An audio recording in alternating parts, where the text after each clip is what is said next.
فإن أصدق الحديث كتاب الله وخير الهدي هدي محمد صلى الله عليه وسلم وشر الأمور محدثاتها فإن كل محدثة بدعة وكل بدعة ضلالة وكل ضلالة في النار. Alhamdulillah, ikhwas sekalian yang dimuliakan oleh Allah Subhanahu wa taala, bertemu kembali dalam pelajaran syarah hadis Arba'in An-Nawawiyah, dan kita akan masuk kepada hadis yang ke-18. Hadis yang ke-18 adalah An Abi Dzarrin Jundub bin Junadah wa Abi Abdurrahman Mu'adz bin Jabal radhiyallahu anhuma. Diriwayatkan dari Abu Dzar namanya Jundub bin Junadah dan Abi Abdurrahman namanya Mu'adz bin Jabal. Semoga Allah meridai kepada keduanya. An Rasulillah sallallahu alaihi wasallam, dari Rasulullah sallallahu alaihi wasallam, qala, dia berkata, beliau bersabda, kata Nabi, ittaqillaha haitsu ma kunta, bertakwalah engkau kepada Allah haitsu ma kunta, di mana saja dan kapan saja engkau berada. Wa atbi sayyi'atal hasanata tamhuha, dan iringilah atau ikutilah keburukan atau kejelekan al hasanata dengan kebaikan, tamhuha itu akan menghapuskannya. Wa khaliqin nasa bi khuluqin hasanin, dan pergaulilah manusia bi khuluqin hasanin, dengan akhlak yang baik. Rawahu Tirmidzi, diriwayatkan oleh Imam At-Tirmidzi, dan berkata hadisun hasanun, ini adalah hadis hasan. Wa fi ba'dhin nusakhi, dan pada sebagian naskah hadisun hasanun sahihun, hadis hasan sahih. Ikhwas sekalian yang dimuliakan oleh Allah Subhanahu wa taala, sabda Nabi sallallahu alaihi wasallam, ittaqillaha haitsu ma kunta, bertakwalah kepada Allah di mana saja engkau berada. Ini adalah merupakan perintah untuk bertakwa di waktu kapan saja dan di tempat mana saja. Kapan saja dan di mana saja berada. Karena kalimat haitsu, ya, haitsu itu kadang ditujukan kepada tempat, kadang juga ditujukan kepada waktu. Maksudnya, kadang haitsu itu adalah merupakan dzaraf makan, kadang juga dzaraf zaman. Sudah belajar dzaraf makan, dzaraf zaman? Sudah belajar belum? Keterangan waktu, keterangan tempat dalam perbuatan. Dan di sini memungkinkan dua maksud, ya, dua perkara, yaitu ittaqillaha haitsu ma kunta, itu bertakwalah engkau di mana saja, ya, atau bertakwalah engkau kapan saja, ya, di mana saja atau kapan saja waktunya. Dan perintah untuk bertakwa kepada Allah di sini menunjukkan kepada wajib. Menunjukkan kepada apa? Wajib. Karena takwa adalah merupakan pokok yang agung di antara pokok-pokok agama. Takwa itu. Sungguh Allah Subhanahu wa taala telah memerintahkan nabinya untuk bertakwa.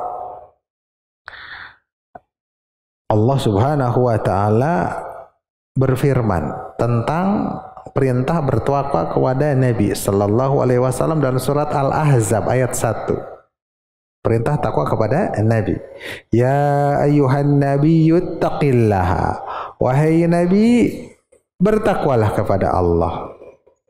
Dan juga memerintahkan kepada kaum mukminin secara umum, yaitu umat Nabi, untuk bertakwa kepada Allah dengan takwa yang sebenar-benarnya.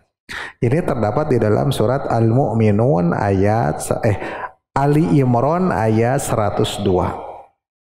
Firman Allah, ya ayyuhalladzina amanu taqullaha haqqa tuqatih. Sering antum dengar, ya. di kajian, di pembukaan kajian khutbah hajat ya. Ali Imran ayat 102. Bertakwalah kepada Allah dengan sebenar-benar takwa. Dan juga memerintahkan kepada mereka untuk bertakwa kepada Allah Subhanahu wa taala secara umum. Ya ayyuhalladzina amanu taqullaha. Bukan sebenar-benar takwa tapi secara umum. Ittaqullaha. Bertakwalah kalian kepada Allah wa qulu qawlan sadida, dan berkatalah kalian dengan perkataan yang lurus dalam surat Al-Ahzab ayat 70. Ya. Ini wasiat takwa ini dua ayat selalu antum mendengar. Juga firman Allah Subhanahu wa taala, ya ayyuhalladzina amanu taqullaha wal tanzur nafsum ma qaddamat liqad. Wahai orang-orang yang beriman, bertakwalah kepada Allah dan hendaklah engkau melihat, dan hendaklah satu jiwa melihat maqaddamat, apa yang telah dipersembahkan liqad, untuk hari esok. Wattaqullah, dan bertakwalah kalian kepada Allah dalam surat Al-Hasyr ayat 18. Dan semacamnya perintah-perintah takwa kepada Allah terdapat banyak di dalam Al-Qur'an ya. Juga lafaz takwa ada di dalam Al-Qur'an di tempat yang lain. Bertakwanya itu bukan bertakwa dihubungkan dengan Allah, tapi perintah ada takwa kepada azab Allah ya, yaitu supaya berhati-hati, bertakwa kepada neraka, maksudnya berhati-hati terhadap api neraka ya. Dan bertakwa, lafaz takwa yang dihubungkan atau dilanjutkan dengan yaumul qiyamah, hari kiamat. Berhati-hatilah. Biasanya diterjemahkan dengan berhati-hati. Dalam surat Al-Baqarah ayat 281, wattaqu yauman turja'una fihi ilallah. Bertakwalah pada suatu hari, bertakwalah kalian yauman pada suatu hari, turja'una, kalian itu akan dikembalikan fihi pada hari tersebut ilallah, kepada Allah. Hari apa itu? Hari kiamat. Wattaqun naral lati uiddatil kafirin, bertakwalah artinya atau berhati-hatilah atau takutlah an-naro, kepada neraka, allati yang uiddatil kafirin, disediakan bagi orang-orang yang kafir. Begitulah terdapat di dalam ayat-ayat yang lainnya ya. Maka dengan demikian ada dua macam arah takwa tersebut, maf'ul dari takwa tersebut. Ada yang maf'ulnya itu lafdzul jalalah, bertakwalah kepada Allah, maf'ulnya ya. Ya ayyuhalladzina amanu taqullaha, maka maknanya adalah, makna takwa kepada Allah di sini adalah hendaklah menjadikan antaramu dan antara azab Allah dan kemurkaan Allah tersebut, dan juga pedihnya siksa Allah tersebut di dunia dan di akhirat. Engkau harus menjadikan antaranya tersebut wiqayatan, wiqayah, penghalang yang bisa menghalangi engkau dari adab tersebut ya, yang bisa menghalangi dari adab tersebut. Ini maksudnya bertakwa, menjadikan penghalang dari apa? Dari api neraka. Dari apa? dari azab Allah, dari murka Allah. Itu bertakwa kepada Allah. Menghalangi, wiqayah jadikan itu. Ya. Dan wiqayahnya penghalangnya itu apa? Dengan tauhid yang bisa menyelamatkan dari azab Allah, murka Allah, dengan tauhid, dan juga dengan menjauhkan kesyirikan. Inilah takwa yang diperintahkan seluruh manusia. Karena takwa kepada Allah Subhanahu wa taala maknanya adalah kembali kepada makna bersifat lughawi. Takwa dari sisi bahasanya, yang sisi bahasanya itu diambil dari kata waqwa, waw, qaf, waw, alif, waqwa, kan waqo yaqi waqwan, fa'ala yaf'ilu fa'lan, waqo yaqi waqwan, ya, dari waqo. Nah, jadi al-waqwa. Nah, si waw yang pertamanya itu diganti dengan tak. Jadi taqwa gitu ya. Taknya itu pengganti dari waw yang pertama. Enggak ada papan tulis. Tapi paham ya? Jadi wiqayah, waqa dari wiqayah, waqa. Ya. Itu secara makna logawi. Perintah bertakwa kepada Allah terdapat di dalam Al-Quran atas 3 tingkatan. Tingkatan yang pertama adalah takwa yang diperintahkan dengannya itu kepada manusia secara keseluruhan. Ya. Tingkatannya manusia segala keseluruhan, ya, tingkatan pertama umum, seperti dalam ayat Al-Quran surat An-Nisa ayat 1, ya ayyuhan nasu taqu rabbakum, wahai seluruh manusia, ini seluruh manusia, bertakwalah kalian rabbakum kepada Rabb kalian. Ini maknanya apa? Yang ditujukan kepada seluruh manusia, maknanya adalah supaya mereka itu berislam, masuk Islam. Seluruh manusia disuruh bertakwa supaya masuk Islam dan merealisasikan tauhid, ya, merealisasikan tauhid dan juga menjauhi kesyirikan. Maka barang siapa yang melaksanakan tauhid dan selamat dari kesyirikan, maka dia sungguh telah bertakwa kepada Allah dengan sebesar-besar atau seagung-agung perbuatan takwa. Dia paling tinggi tauhid dan menjauhi kesyirikan adalah takwa yang paling besar. Ya. Oleh karena itu, di antara kebanyakan para mufassirin menafsirkan firman Allah Subhanahu wa taala surat Al-Maidah ayat 27. Al-Maidah ayat 27. Innama yataqabbalallahu minal muttaqin. Hanyalah Allah akan menerima dari al-muttaqin, orang-orang yang bertakwa. Orang-orang yang bertakwa itu apa? Ditafsirkan oleh kebanyakan dari para mufassirin adalah al-muwahhidin. Apa al-muwahhidin teh? Orang-orang yang bertauhid gitu. Itu tingkatan yang pertama. Disuruh untuk masuk Islam, bertauhid dan menjauhi kesyirikan. Martabat yang kedua lebih tinggi lagi adalah takwa yang diperintahkan kepada kaum mukminin, lebih terkhusus ya, tadi umum manusia, yang sekarang lebih terkhusus yaitu kaum mukminin.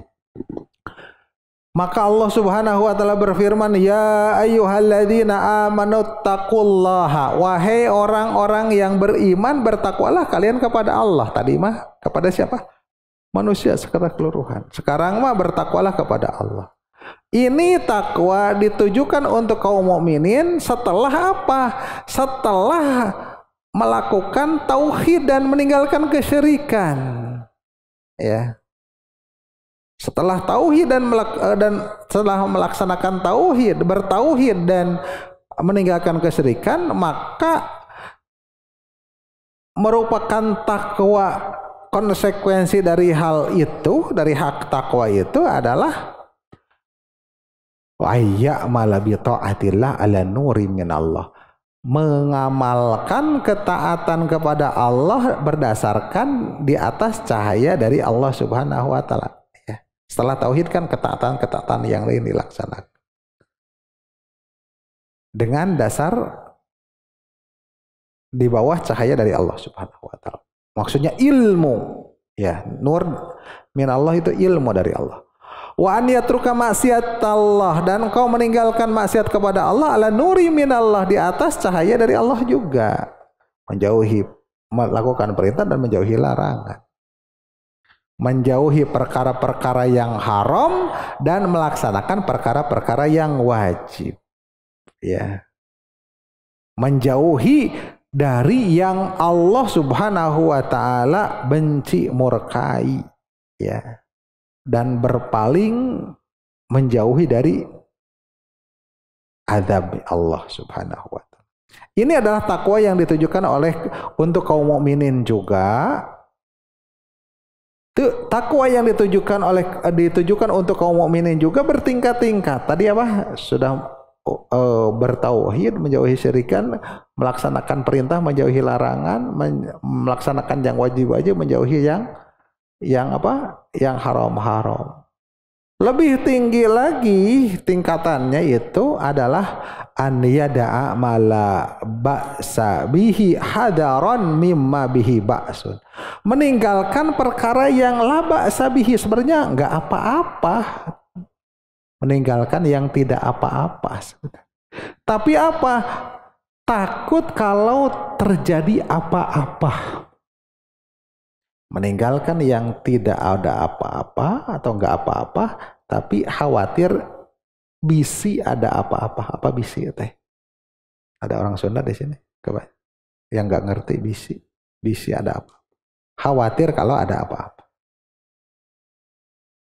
Sebagaimana sabda Nabi sallallahu alaihi wasallam, la yablughul abdu an yakuna minal muttaqina. Tidaklah seorang hamba sampai kepada derajat dia itu tergolong dari kalangan muttaqin, orang-orang yang bertakwa, hatta yada'a ma la ba'sa bihi hadaron lima bihil ba'su. Hingga dia bisa meninggalkan perkara yang sebenarnya tidak apa-apa, tapi khawatir, takut terdapat sesuatu apa-apa ya kemudian gitu. Ini adalah martabat yang paling tinggi dalam ketakwaan. Itu dia meninggalkan berhati-hati perkara yang tidak bermanfaat untuk urusan akhiratnya. Ini adalah martabat ahli zuhud, ahli wara, dan ahli as-salah, orang-orang yang salih gitu. Itu takwa yang ditujukan kepada kaum mukminin. Kemudian perintah takwa yang martabat lebih tinggi lagi. Tadi apa? Martabat pertama tadi apa? Kepada siapa perintah takwanya? Yang paling bawah? Seluruh manusia. Kemudian tingkatan kedua kaum mukminin. Ada yang lebih tinggi lagi. Kepada siapa? Yang lebih tinggi derajatnya dari kaum mukminin siapa? Nah, kepada Nabi. Takwa yang ditujukan, diperintahkan kepada orang yang bertakwa, yang suka melaksanakan ketakwaan. Apa firman Allah Subhanahu wa taala dalam surat Al-Ahzab ayat 1? Ya ayyuhan nabiyyu taqillaha, wahai nabi, bertakwalah kepada Allah. Ini orang yang diperintahkan sesuatu yang dianya itu adalah yang selalu melakukan ketakwaan. Maksudnya apa? Orang Nabi sudah bertakwa. Nabi adalah paling takwa, tapi diperintahkan untuk bertakwa. Gimana maksudnya? Adalah supaya Nabi itu tetap istiqomah dalam ketakwaan tersebut. Usbut alaihi, tetaplah dalam ketakwaan, teguhlah dalam ketakwaan. Ya. Dan atas apa yang menjadi konsekuensi dari ketakwaan. Ya ayuhan nabiyyu taqillaha, wahai nabi bertakwalah kepada Allah, teguh dah dalam konsekuensi ketakwaan tersebut. Maka selanjutnya dikatakan wala tuti' al-kafirin wal munafikin. Janganlah engkau taati, turuti orang-orang kafir dan munafik. Itu adalah konsekuensi di antara konsekuensi dari ketakwaan tersebut.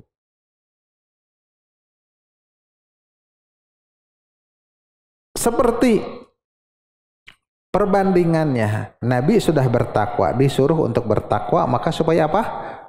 Teguh dalam ketakwaan. Perbandingannya adalah ayat orang yang beriman nih, orang sudah beriman, disuruh beriman lagi. Ya ayyuhalladzina amanu, wahai orang-orang yang beriman, aminu, berimanlah kalian kepada Allah. Kan yang diserunya siapa? Orang yang beriman. Diperintahkan apa? Untuk beriman kepada Allah dalam surat An-Nisa ayat 136. Maka mereka disebut dengan nama iman, orang-orang yang beriman, kemudian diperintahkan untuk beriman. Apa maknanya? Usbut an yusabitu alal kamalil iman. Berpegang teguh, kokohlah, berpegang teguhlah atas kesempurnaan iman dan menyempurnakan penegak-penegak keimanan tersebut dalam segala keadaan, karena iman itu mempunyai derajat-derajat, ya, tingkatan-tingkatan. Teruslah meningkat dalam keimanannya. Kembali lagi, itu berarti udah ya 3 tingkatan. Perintah kepada para manusia secara umum, perintah kepada orang-orang yang beriman, dan perintah kepada orang yang paling bertakwa yaitu Nabi. Kembali lagi kepada hadis. Maka sabda Nabi SAW tadi, ittaqillaha haitsuma kunta, bertakwalah kalian, bertakwalah kau kepada Allah di mana saja engkau berada. Ini ditujukan kepada ahlil iman, kepada orang yang beriman, yakni golongan yang mana? Ke-1, ke-2 atau ke-3? Ke-2, ya betul. Golongan yang kedua, bagian yang kedua, macam yang kedua. Maksudnya apa? Hendaklah melaksanakan takwa kepada Allah di mana saja dia berada atau kapan saja dia berada, yaitu melaksanakan ketaatan dan menjauhi perkara yang diharamkan, sebagaimana dikatakan oleh Talaq bin Habib, seorang ulama tabi'in rahimahullah. Takwa kepada Allah itu didefinisikan oleh beliau, anta amala bi ta'atillah, engkau beramal, mengamalkan ketaatan-ketaatan kepada Allah, ala nuri minallah, berdasarkan cahaya ilmu dari Allah, tarju sawaballah, dengan kau berharap pahala dari Allah. Wa anta truka maksiat Allah, dan kau meninggalkan maksiat kepada Allah, ala nuri minallah, di atas cahaya dari Allah, yakni berdasarkan ilmu meninggalkannya itu.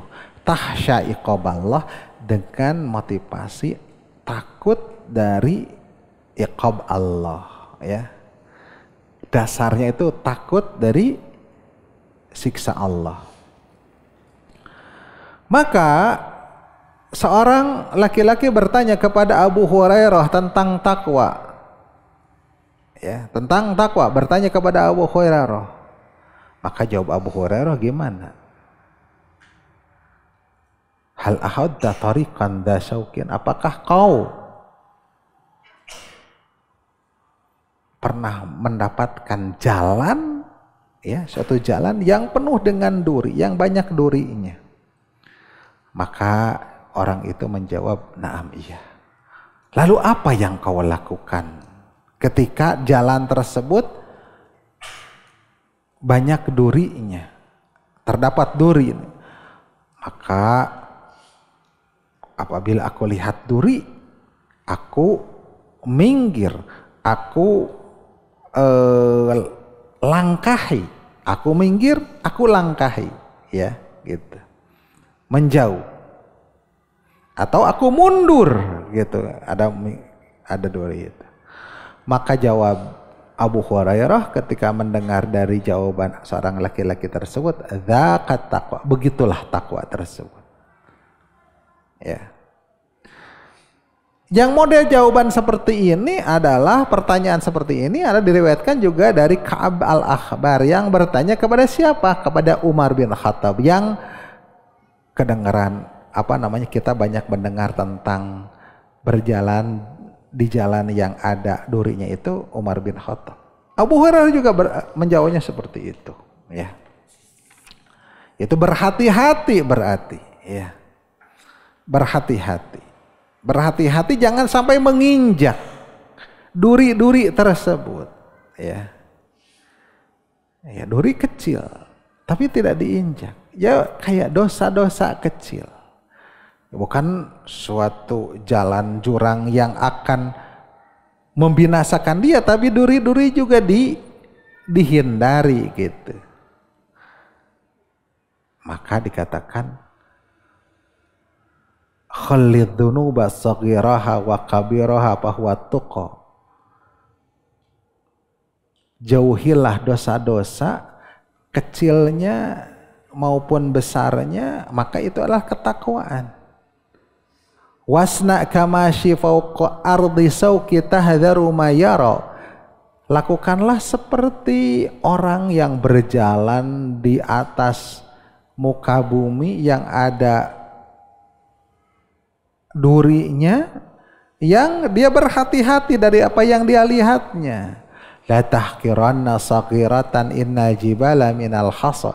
Jangan kau anggap sepele dosa-dosa yang kecil, karena innal jibala minal hasa, sesungguhnya gunung yang besar itu adalah terdiri dari batu-batu kerikil yang kecil, ya. Gunung yang besar terdiri dari tanah, batu-batu, sehingga menumpuk jadi gunung yang besar. Begitulah juga dosa, apabila dilanggar yang kecil, dilanggar, maka jadi membesar, jadi banyak. Maka tidak ada dikatakan la saghirata la kabirata ma'al istighfar, tidak ada namanya dosa besar kalau diistighfari, ditaubati. Wala saghirata ma'al isra, dan tidak ada yang namanya dosa kecil itu kalau ma'al isra, kalau diteruskan, dilakukan kecil-kecil jadi membesar gitu. Ya. Jadi dengan demikian takwa kepada Allah yaitu takut khawatir dari pengaruh dosa dan maksiat kepada Allah Subhanahu wa taala, dan kita takut kepada Allah Subhanahu wa taala. Kita takut dari sesuatu yang dilakukan ataupun sesuatu yang ditinggalkan. Dan setiap makom itu diseru dengan takwa sesuai dengan makom tersebut. Pada waktu sholat kita diseru untuk bertakwa, yaitu supaya apa? Melaksanakan sholat. Di waktu zakat kita diseru untuk bertakwa, yaitu supaya mengeluarkan zakat. Di waktu kita harus melaksanakan sholat sunnah, kita juga diseru dengan takwa, kita melaksanakan sholat sunnah. Di suatu waktu yang kita ada suatu kewajiban di sana, maka kita diseru untuk bertakwa. Ada apa saja kewajiban di hadapan kita yang kita harus melaksanakannya, diseru dan takwa.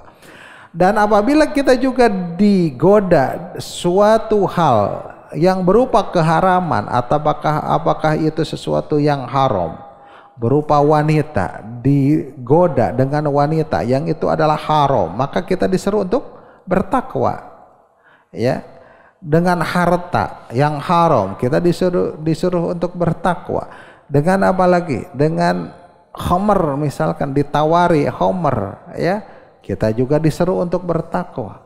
Dan berbagai macam hal dari perkara-perkara yang haram, ya, maka kita disuruh untuk bertakwa kepada Allah Subhanahu wa taala di mana saja dan kapan saja.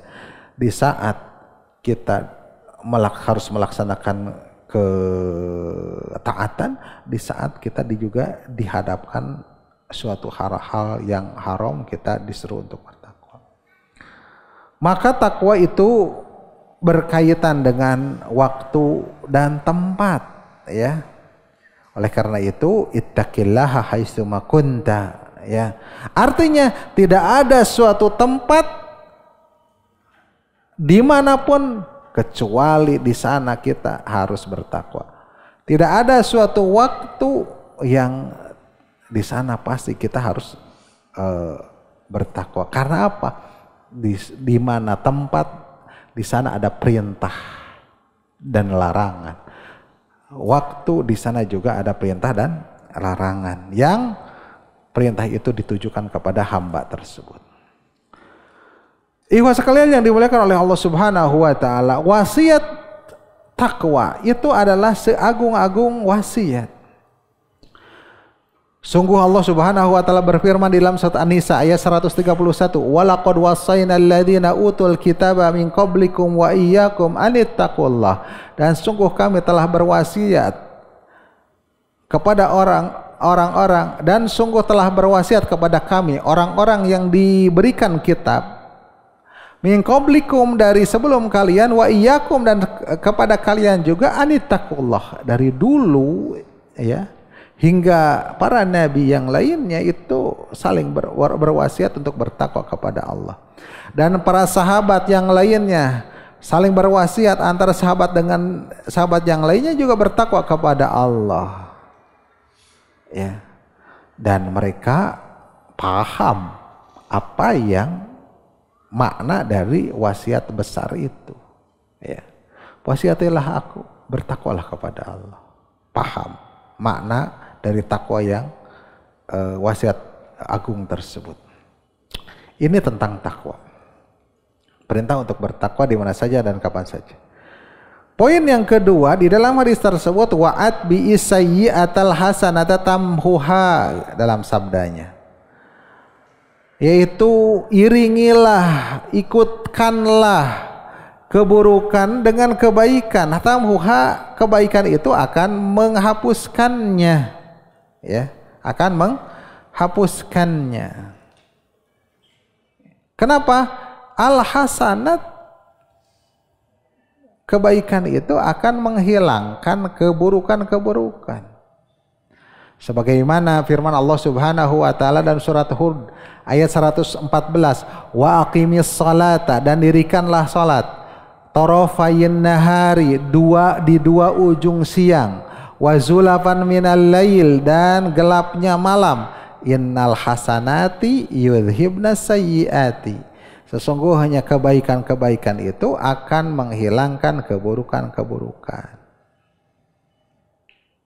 Ya. Di dalam Sahih Bukhari dan yang lainnya, bahwasanya ada seorang laki-laki yang dia itu menggoda seorang wanita, ngegodain cewek, perempuan, bahkan menciumnya. Tapi setelah itu ngerasa dosa. Nah, itu kan tergoda saja.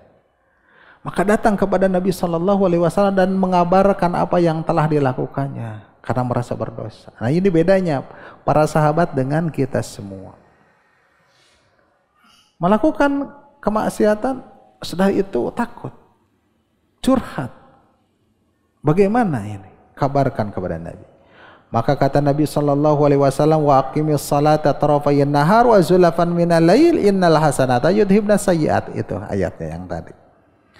Maka seorang laki-laki tersebut mengatakan, ya Rasulullah, alihada, apakah ayat itu untukku? Ya. Karena curhat itu. Ya. Artinya dia kan sudah melakukan keburukan. Maka setelah itu berbuat kebaikanlah gitu ya. Karena kebaikan itu akan menghapuskan keburukan. Tadi maksiat, menggoda wanita. Ketika membaca itu, ketika turun ayat itu, kan langsung turun. Apakah ini berkaitan denganku? Maka kata Nabi, li jami'i ummati kullihim. Itu adalah untuk seluruh umatku. Ya. Jadi untuk kita semua, mengiringi suatu keburukan dosa dengan kebaikan. Ada juga hadis yang sahih bahwasanya seorang laki-laki datang kepada Nabi sallallahu alaihi wasallam, "Inni asabtu haddan fa'aqim fi kitabillah." Sesungguhnya aku melakukan suatu perbuatan yang harus dipidana, had. Maka tegakkanlah hukum yang ada dalam kitab Allah. Ya, tegakkanlah hukum yang ada dalam kitab Allah. Maka kata Nabi sallallahu alaihi wasallam berkata kepadanya, bertanya lebih tepatnya, alaisa qad shallaina ma'ana, shallaita ma'ana, bukankah kau telah salat bersama kami? Artinya dia telah melakukan dosa kemudian salat bersama Nabi, bukankah kau telah salat bersama kami? Dia mengatakan na'am, ya. Maka kata Nabi, fa innallaha qad ghafara laka dzanbaka. Sungguh Allah telah mengampuni dosa-dosamu. Au qala haddaka, atau Nabi mengatakan haddaka, itu adalah hadmu, hukumanmu, artinya penebusanmu dengan salat tersebut.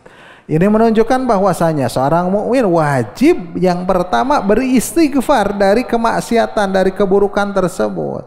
Kemudian apa? Berusaha untuk menghilangkannya dari dosa-dosa dan keburukan tersebut, kejelekan tersebut. Dengan apa menghilangkannya? Dengan melakukan kebaikan-kebaikan, amal-amal baik. Ya, karena melakukan kebaikan, al-hasanah itu akan Allah hapuskan yang berbagai macam keburukan-keburukan. Dan setiap dosa, setiap kemaksiatan ada kebaikan yang sebagai lawannya, yang sebanding dengannya, gitu ya. Yang sebanding dengannya. Ketika dosa itu besar, maka ada kebaikan yang juga besar, gitu. Bukan kebaikan-kebaikan yang biasa-biasa saja. Nah, maka ada bandingannya. Apabila seorang itu salah di dalam perkataan, misalkan dia bersumpah selain Allah. Banyak yang bersumpah selain Allah. Demi Rasulullah, demi langit dan bumi, misalkan. Dan banyak lain, orang-orang Sunda banyak ungkapan-ungkapan sumpah-sumpah mereka. Maka itu kan sumpah selain Allah itu kan syirik, ya, syirik kecil. Maka harus dikifarati dengan apa? Dengan tauhid. Dengan apa? Dengan lafaz tauhid, la ilaha illallah, ya. Kafaratnya dengan la ilaha illallah, tidak ada ilah yang berhak diibadahi kecuali Allah, gitu. Ya. Begitupun dosa-dosa yang lainnya. Ada misalkan seseorang yang berzina. Tapi di negara ini tidak bisa ditegakkan. Kalaulah dia mau menebus rajamnya atau cambukannya, misalkan dengan 1 miliar. Biar saya bayar 1 miliar atau ratusan juta. Supaya selamat daripada Ali itu, misal gitu ya, misal. Maka orang tersebut coba bersedekah dengan yang besar tersebut, gitu. Ya. Untuk apa? Untuk menebus dari kesalahannya. Gitu. Ya. Dari kesalahan yang besar tersebut. Karena pelanggaran yang besar. Kalau seorang itu berzina juga tidak tidak ada tebusan apa-apa, amalannya biasa-biasa saja, istighfar entah menyesal entah tidak, ya gimana mau Allah Subhanahu wa taala hapuskan. Ya, begitulah dosa-dosa yang lain. Ya.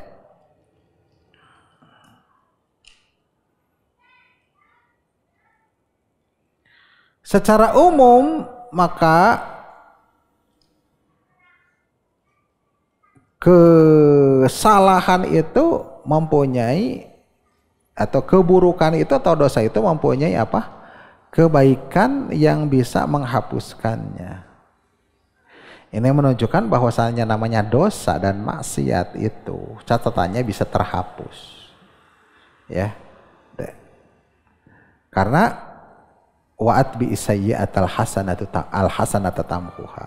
Iringalah perbuatan buruk dengan perbuatan baik yang itu akan menghapuskannya. Juga keumuman firman Allah Subhanahu wa taala, wa aqimis salata tarafayn nahar wa zulafan minal lail. Dirikanlah salat di dua ujung siang dan di gelap malam.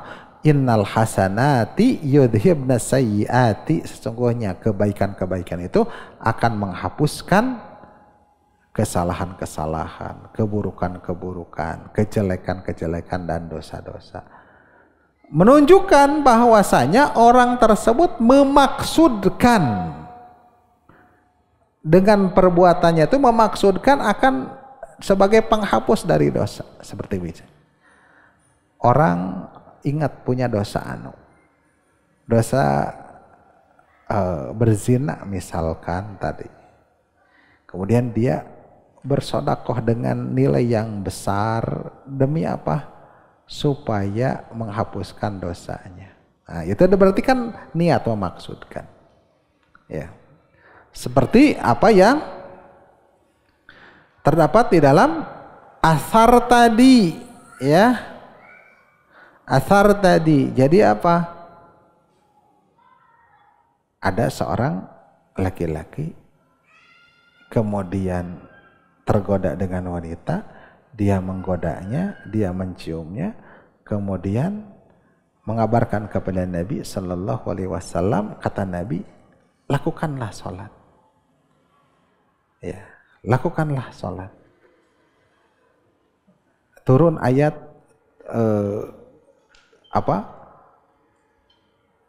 dirikanlah sholat di dua ujung siang dan di gelapnya malam, sesungguhnya kebaikan itu akan menghapuskan keburukan dengan niat.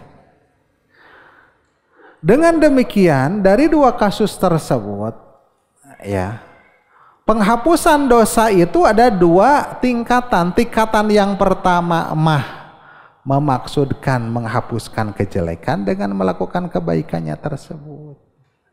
Kalau tingkatan yang kedua pokoknya melaksanakan suatu kebaikan secara mutlak saja, tidak memaksudkan untuk menghapuskan dosa ini dan itu. Ya. Yang penting melaksanakan kebaikan-kebaikan. Ya. Jika telah jelas hal itu, maka yang dimaksud dengan al-hasanat, kebaikan itu maksudnya al-hasanah secara syar'i, dan as-sayyi'at, keburukan itu keburukan secara syar'i. Ya, al-hasanat adalah sesuatu yang akan diberi pahala, as-sayyi'at dalam secara syar'i adalah sesuatu yang dicatatkan dosa, gitu, yang berhak dia mendapatkan siksa dari Allah Subhanahu wa taala. Ya. Sayyi'at itu adalah sesuatu yang diharamkan dari dosa-dosa kecil hingga dosa-dosa besar. Al-hasanat itu adalah ketaatan berupa perkara-perkara yang nafilah, yang sunnah-sunnah, dan yang wajib-wajib, gitu ya. Jadi lakukanlah itu.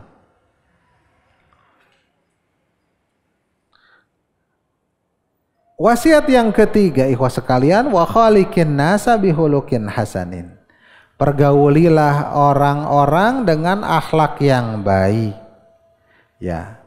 Anas di sini yang dimaksud adalah orang-orang mukmin. Ya, orang-orang mukmin. Pergaulah orang-orang mukmin dengan akhlak yang baik. Atau seluruh makhluk, ya, seluruh makhluk termasuk bukan kaum mukminin. Kalau kaum mukminin dipergaulinya itu dengan keadilan, Kaum mukminin di akhlak yang baik, luar mukmin dengan keadilan. Ya. Berbuat adil terhadap mereka. Ya. Dan akhlak yang baik mencakup bermuamalah dengan adil juga dan ihsan. Ya. Berbuat adil dan berbuat ihsan bagi orang yang berhak mendapatkan perbuatan ihsan, perbuatan baik. Dan akhlak yang baik itu ditafsirkan dengan beberapa tafsiran. Yang pertama, bahwasanya akhlak baik itu adalah badlun nada wa kaful ada, yaitu apa? Berusaha memberikan kebaikan-kebaikan terhadap orang dan juga berusaha menahan gangguan sesuatu yang menyakitkan kepada orang. Kayak gitu. Kalau yang kedua, tafsiran akhlak yang baik itu sudah pada tingkatan yang tinggi, yaitu berbuat ihsan, berbuat baik kepada orang dengan berbagai macam kebaikan walaupun mereka menjahati kita, menjahatinya, walaupun buruk gitu. Itu tingkatan yang tinggi, berbuat akhlak yang baik. Kalau yang pertama mah saling berbuat kebaikan, tidak mengganggu. Kalau yang tinggi lagi, orang berbuat jahat juga kita berbuat baik. Itu tingkatan tinggi akhlak yang baik. Ya. Dan sungguh perintah untuk bergaul dengan manusia dengan akhlak yang baik dan juga motivasi untuk berbuat baik itu banyak dari Nabi Sallallahu Alaihi Wasallam. Di antaranya, inna min ahabikum ilayya, sesungguhnya di antara yang paling aku cintai, wa aqrabikum minni majlisan, dan majlis yang paling dekat denganku, kata Nabi, di antara kalian itu yaumal kiamati, pada hari kiamah. Siapa mereka? Yang bagaimana mereka? Ahasinukum akhlaqan, yaitu yang akhlaknya paling baik, yang dekat dengan Nabi. Juga sabda Nabi Shallallahu Alaihi Wasallam, inna min khiyarikum ahasinukum akhlaqan, sesungguhnya inna khiyarakum, sesungguhnya orang-orang pilihan di antara kalian yang paling baik adalah orang-orang yang baik akhlak. Sabda Nabi Shallallahu Alaihi Wasallam yang lain, innal mu'mina la yudriku bi husni khuluqihi darajatas shaimil qaim.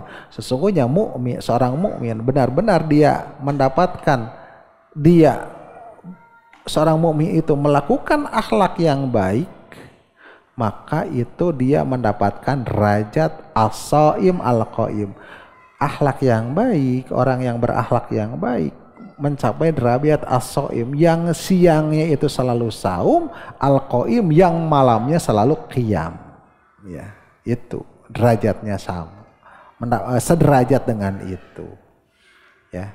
Orang yang berakhlak yang baik itu.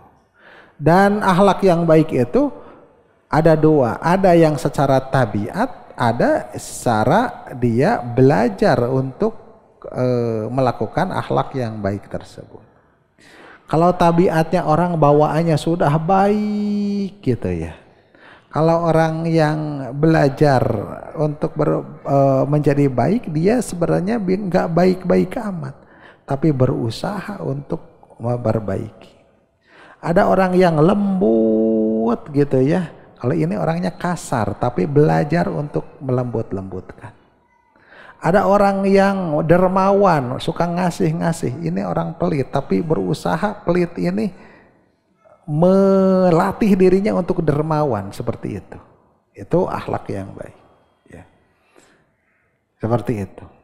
Jadi orang yang belajar untuk seperti itu juga dia mendapatkan keutamaan dengan belajarnya. Al-hilmu bitahallum.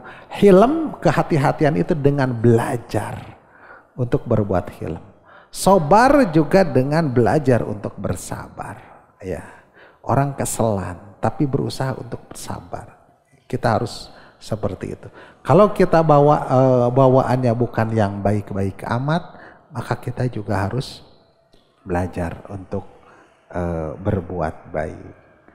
Ini adalah hadis yang ke-18, terkandung 3 wasiat. Yang pertama, bertakwalah di mana saja dan kapan saja berada. Yang kedua, iringilah keburukan dengan kebaikan. Yang ketiga, pergaulilah orang dengan akhlak yang baik. Semoga kita semua bisa melaksanakan wasiat dari Rasul ini yang dibawa oleh Abu Dzar bin Junadah dan Mu'ad bin Jabal. Demikian wassallallahu ala nabiyyina Muhammadin wa ala alihi wa sahbihi ajma'in. Aqulu qawli hadza wa astaghfirullaha li wa lakum. Wassalamualaikum warahmatullahi wabarakatuh.